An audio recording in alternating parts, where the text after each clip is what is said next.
Mid to late February is a time that's full of suspense for people who spend endless hours searching for differently coloured pixels, what with the annual Pokemon Presents broadcast in celebration of Pokemon Day looming ahead. However, in 2024, I was actually dreading this presentation. The franchise was hot off the heels of Scarlet and Violet's disastrous launch and its DLC, and all signs pointed towards remakes of Pokemon Black and White. But with the most recent remakes in the series being... oh my goodness! It's safe to say that my hopes were less than high. But when the final reveal of the presentation turned out to be another Legends game based in Kalos, let's just say my hype has never swung from It's So Over to We're So Back so quickly. The more recent titles had me nearly ready to give up on the series, but the sheer potential of Legends ZA brought me back for one more. Opinions on this game have been mixed, with some people lauding it as the best game the franchise has seen in years, and others calling it abysmal dogshit. My view is a little bit of column A and slightly more of column B, so I want to try and lay out my opinion on the game in a somewhat structured way. I think the word slop has been used so much to describe media that it's lost all meaning. I'm definitely guilty of this too, so in this video I'm going to try and be specific with my critiques and avoid defaulting to calling things slop. I need to stop my prefrontal cortex from melting, so from now, this video is a slop-free zone. If only Lumiose City was. Where's your fucking infrastructure at?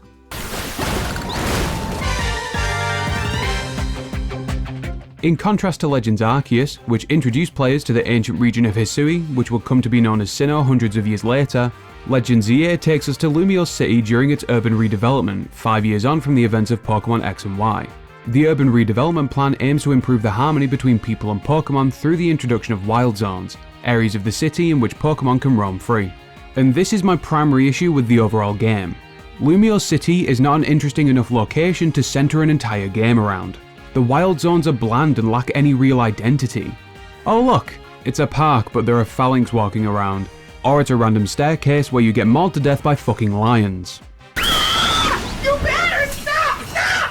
Stop! Yes, one of them does have some sand and another one has snow, but that's it. None of this is memorable, especially when compared to the several biomes we got in Legends Arceus, or the different areas of an entire region that we'd normally get in a mainline game. The wild zones and streets of Lumiose aren't the only places that you can explore, as the rooftops and sewers are also accessible. You can get to the rooftops by using the holovators or by climbing scaffolding. And once you've seen one roof, you've pretty much seen them all. The sewers are a nice change from the overworld, but they don't really have much going on outside of a single segment within the main story. Moving around the city in general and the platforming capabilities that the game gives you make exploring feel like a chore. The movement's really slow and Lumiose is a big city, so you'd think they'd give you a fun way to get around. I'm not expecting Assassin's Creed style free running, but I don't know, maybe a bike, a ride Pokemon, or roller skates? You know, like we had in the original Pokemon X and Y 12 years ago. And the platforming sections feel amateurish at best, with the game only giving you a roll and a floaty double jump that never feels satisfying to pull off. There also aren't very many buildings that you can enter in the game. There are a few related to some quests, but they really don't serve much of a purpose outside of those instances. I think it makes Lumiose feel surface level, which is only made worse by it being the setting for the entire game.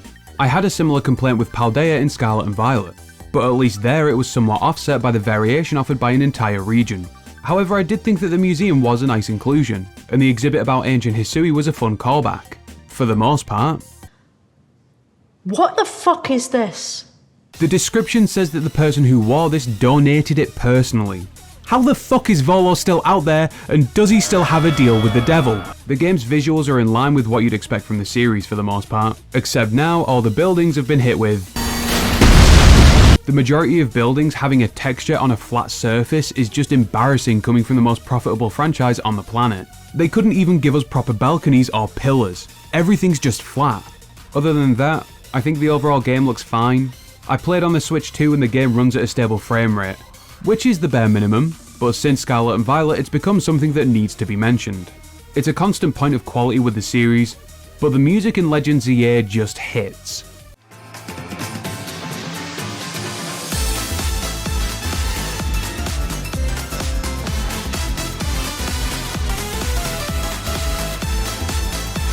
The main theme of Lumiose City is calm and reserved. It really makes you want to take your floating 250kg snowball to the local cafe for a latte. And then at night, when the battle zones open, the music gets more shifty and tense, but it retains the region's French inspiration with the classic. I don't know how to describe it, but a lot of the new battle themes feel distinctly modern, I guess. It really fits with the setting, as Lumiose is this hub of culture and innovation, and it's in the middle of a big redevelopment. It's a very noticeable but appropriate change of tone from the music of Legends Arceus. However, the game's incorporation of X and Y's original soundtrack does leave me with some mixed feelings. I really like it when they clearly draw inspiration from the music of the 3DS games, like the similarities between the ZA Royal Promotion match and the X and Y trainer battles.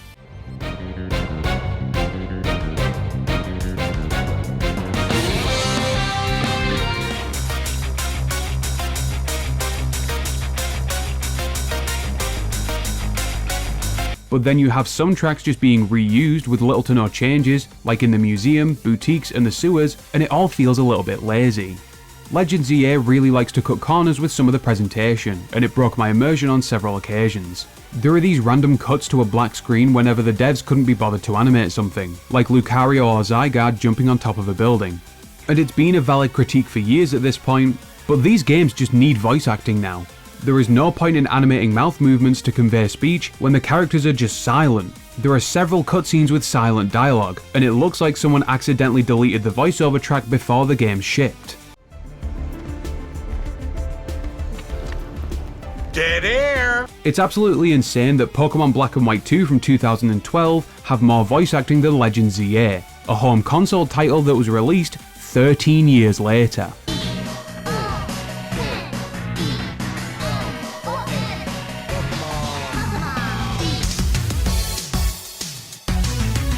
The story of Legends EA begins with the player arriving in Lumiose City. Immediately after leaving the train station, we're approached by Tawny or Urbane to participate in an advert for Hotel Z, during which we're mugged by a Pancham. And this marks the beginning of the excruciatingly long tutorial segment that dragged more than RuPaul. Hi there, is there a project you're working on? I know more than you. And it's here that we get introduced to the brand new battle system, which I have some thoughts about.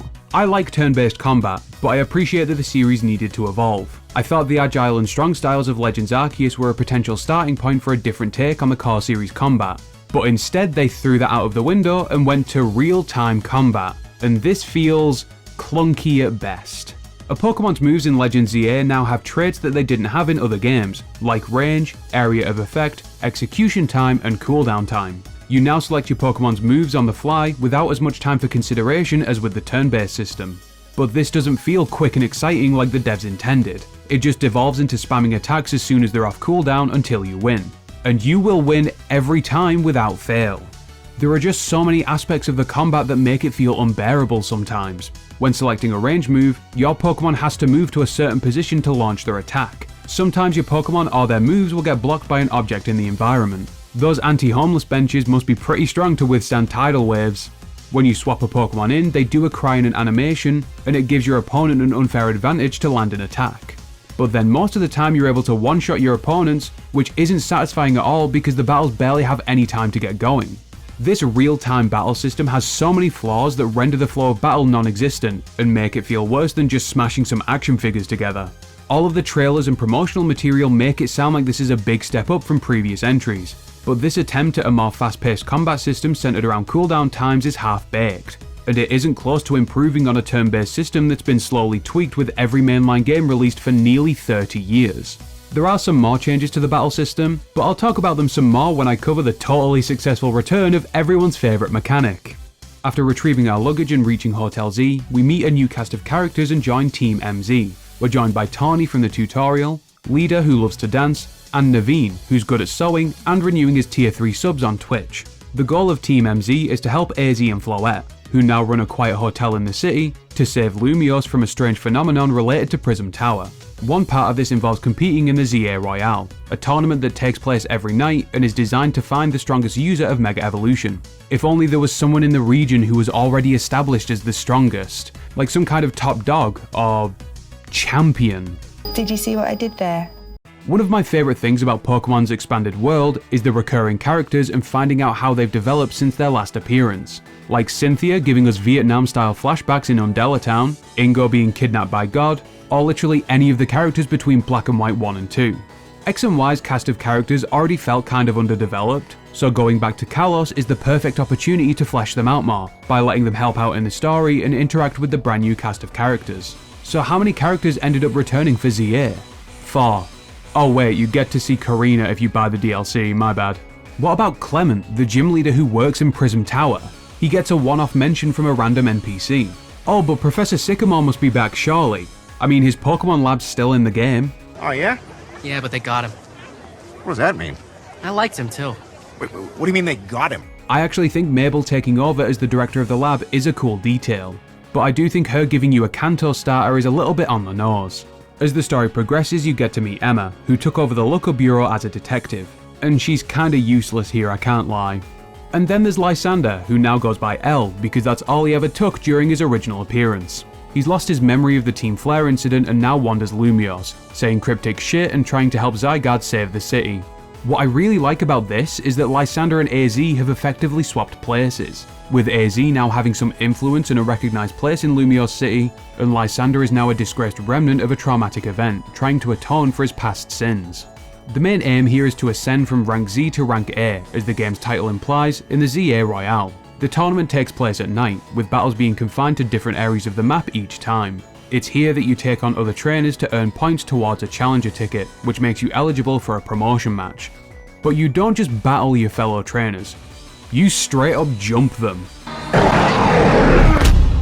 I don't know why, but they added stealth to the combat of Pokemon, and it's just not fun. You can essentially insta-kill your opponent's first Pokemon and gain an immediate advantage. And since most of these trainers have a team of like 4 at most, these don't last very long and they're just not very engaging.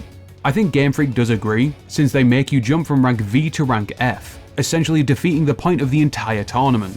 On the plus side, the stuff you get up to and the characters you meet during the journey from rank F to A are quite interesting.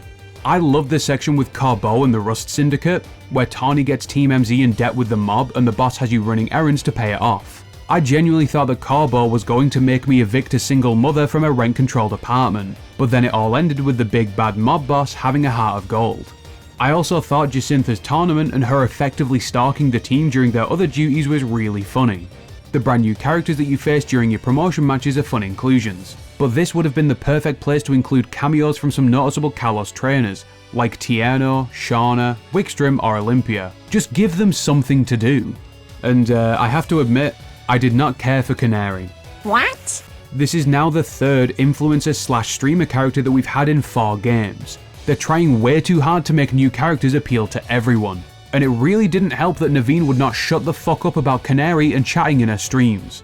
It feels like Game Freak are pandering way too much, and it's giving eat spicy goodness like a boss. Outside of the ZA Royale and the main story, there are a shit ton of side quests dotted around the map, and all of them are really boring. It's a dice roll whether you're gonna have to follow or lead someone somewhere, bring a specific Pokemon to someone, or just have a battle. It's boring and it's essentially filler to make it feel like there's a variety of things to do. The other side of Team MZ's mission is subduing Pokemon that have undergone Rogue Mega Evolution because of the Mega Energy being emitted by Prism Tower. And these are also kind of boring. All of these battles take place in this void of nothingness every time. I thought it would have been really cool if you had to traverse the city while battling and keeping civilians safe at the same time. And the fact that the Rogue Mega Pokemon targets the player makes these last way longer than they need to. Pokemon targeting the player in Legends Arceus made sense, because they were essentially just wild animals that people really hadn't interacted with before. It's like comparing wolves to the dogs that we selectively bred to have stumpy legs and shit themselves whenever someone knocks on the door. And here it just feels like they're doing it because it worked in Legends Arceus. But in ZA, it works against the new battle system, because your Pokemon struggle to keep up with the boss while they target you, and they take forever getting into position to even use a move in the first place. These Rogue Mega Pokemon are also massive damage sponges, with them taking chip damage from everything other than attacks from Mega Evolved Pokemon and the brand new Plus moves. And I think this is the perfect time to talk about the return of Mega Evolution. Previous games only let you Mega Evolve 1 Pokemon per battle, but now it's tied to a meter that builds every time you use a move, with your Pokemon reverting once the meter's used up. This gauge can be used to Mega Evolve your Pokemon or let them use Plus moves, which are just powered up versions of regular moves so that Pokemon without a Mega form can still feel useful. But undergoing Mega Evolution automatically turns all of a Pokemon's moves into these Plus moves. So by stacking the powered up plus moves on top of the insane stat boost that a Pokemon gets by Mega Evolving, the damage output becomes fucking ludicrous. Like, why would you use anything else? In the end, my team consisted of Mint the Meganium, Scarlet the Talonflame, Cobalt the Blastoise, Bayo the Mawile, Tundra the Glalie, and Icarus the Salamence.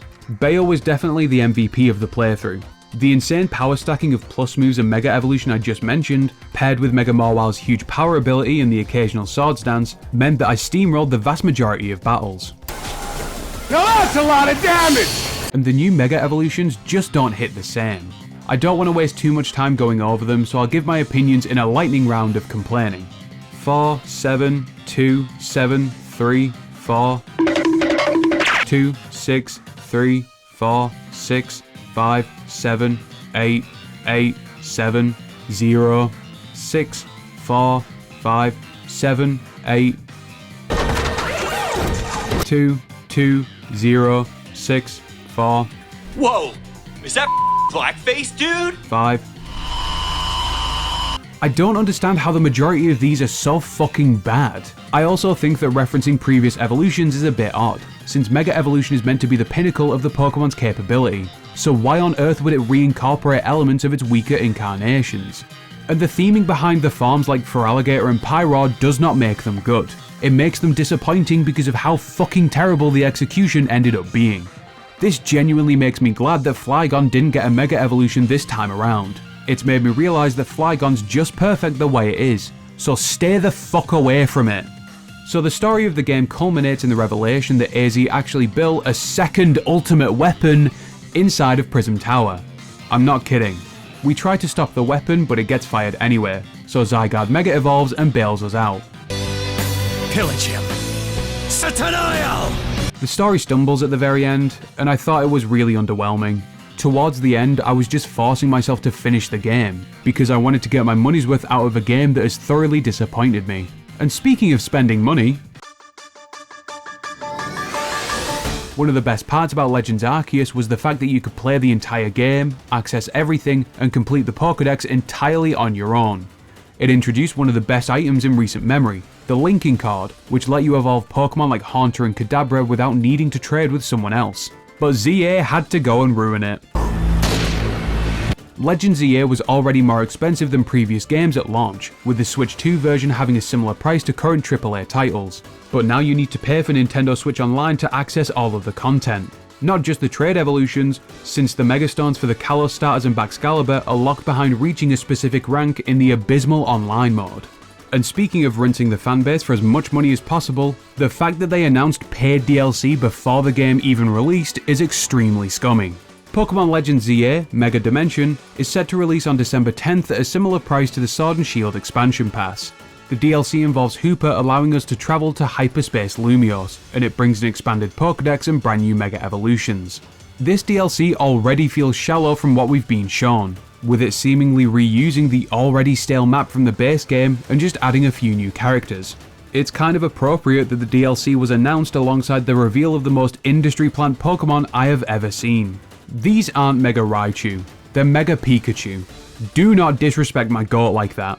I think this is part of a wider problem that I might discuss in another video, about paid DLC replacing genuine post-game content to generate more money. But I'll leave it here by saying that I won't be buying this DLC, and I doubt I'll miss much. Pokemon Legends ZA is a bare-bones entry in a series of games that have proven time and time again that they are incapable of innovating with the current development conditions. The budgets for some recent and future Pokemon games were revealed during the Terra Leak last year. Legends ZA had a budget of roughly $13 million, which was lower than Scarlet and Violet's budget of $20 million. Both of these are hilariously small budgets for AAA video games, and even more so when you consider how large Pokemon is as a franchise. These games are guaranteed to turn a profit because they'll sell regardless of quality thanks to the power of the brand. These games have constantly returned a huge reward for a minimal investment, so that's likely what we're going to get going forward. It's fine if you enjoyed Legends ZA, but it's also fine to recognise that you deserve better.